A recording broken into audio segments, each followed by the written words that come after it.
Sus, eto na. Kinuwento ng Nations Girl Group na BINI kung paano nila nakakayanan ang mga kritisismo at tambabash laban sa kanila.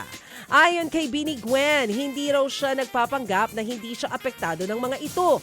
Kapag nasasaktan daw sila, nagiging motivation daw nila ito para mas pagbutihin pa ang kanilang ginagawa. Sabi naman ng leader ng BINI na si Joanna, paalala lang ang mga kritisismo na may mga taong nag-aabang pa rin sa kanila at may halaga pa rin ang boses nila. Sa ngayon, abala ang BINI sa pagbuo sa bago nilang album na may English at Filipino songs. Naghahanda rin sila para sa kanilang year-end party na Binified, na gaganapin sa November 29 sa Philippine Arena. Ibinahagi ng aktres na si Jane Oineza ang kanyang pinaka-matinding heartbreak. Kwento ni Jane, napabayaan niya na ang sarili noon dahil sa pagmamahal.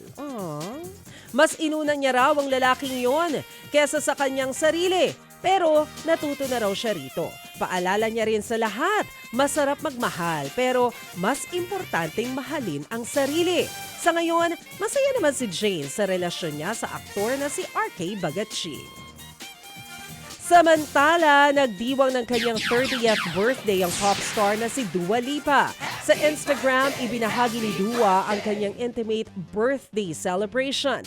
Napa-reflect din siya sa kanyang 20s. Ayon kay Dua, pure magic ang nakalipas na 10 taon ng buhay niya. Labis-labis din ang pasasalamat niya sa mga magulang dahil sa walang sawang suporta sa kanya. Hindi niya rin nalimutang pasalamatan ng fans na nakasama niya raw sa lahat.